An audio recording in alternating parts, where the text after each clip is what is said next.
News Maharashtra K9 आवाज जनतेचा। मूल येथील रेल्वे स्थानकावर प्रस्तावित लोह खनिज वाहतूक मालधक्का रोजगाराच्या दृष्टीने अत्यंत महत्त्वाचा असल्याचं मत भाजपा नेत्या व माजी मंत्री शोभाताई फडणवीस यांनी व्यक्त केले। मालधक्का उभारणीला विरोध करत मूल नगर परिषदेकडून ठराव मंजूर करण्यात आला असून स्थानिक नागरिकांनी कृती समिती स्थापन करून आंदोलनाचा इशारा दिलाय। दरम्यान सुरजागड परिसरातून निघणारे लोह खनिज देशातील विविध भागात पाठवण्यासाठी मूल हे सर्वात जवळचे रेल्वे स्थानक असल्याचं त्यांनी सांगितले। या संदर्भात मुख्यमंत्री देवेंद्र फडणवीस यांची भेट घेऊन निवेदन दिल्याची माहितीही त्यांनी दिली। चंद्रपूर, गडचिरोली या जुळ्या जिल्ह्यांमध्ये उद्योगवाढ आणि रोजगार निर्मितीसाठी अशा मूलभूत सुविधा आवश्यक असल्यानं त्यांनी मालधक्क्याला समर्थन दर्शवले। तसेच लोह खनिज वाहतूक करणारी वाहनं मूल शहरात प्रवेश करणार नसून वळण मार्गाने जाणार असल्यानं प्रदूषणाचा प्रश्न उद्भवणार नसल्याचा दावा त्यांनी केला। मुख्यमंत्र्यांना दिलेल्या निवेदनात रोजगार वाढीचा मुद्दा मांडताना दुसरीकडे मालधक्क्याला पाठिंबा देणारा मजकूर समाविष्ट करून मुख्यमंत्र्यांची दिशाभूल करण्यात आल्याचा आरोपही त्यांनी करत आपली भूमिका यावेळी स्पष्ट केली आहे।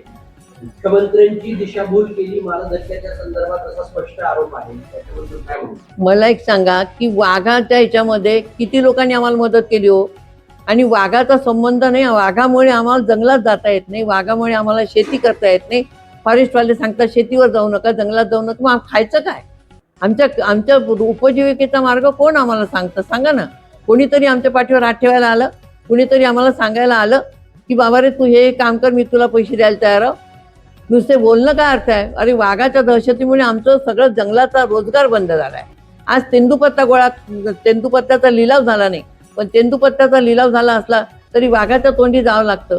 त्याच्यापेक्षा आम्हाला रोजगार जर मिळाला तर आम्हाला वाघाशी संबंध येणार नाही, जंगलाशी संबंध येणार नाही, शेतीशी संबंध येणार नाही, आणि आम्हाला खऱ्या अर्थाने रोजगार मिळतील, हा त्याचा उद्देश आहे। मालधक्क्यामुळे मूल जे हिरवगार आहे ते प्रदूषित होईल, कारण चंद्रपूर जिल्ह्याच्या अनेक ठिकाणी ज्या ठिकाणी मालधक्के आहेत ते असेच अनुभव आहेत, मूल प्रदूषित होणार नाही।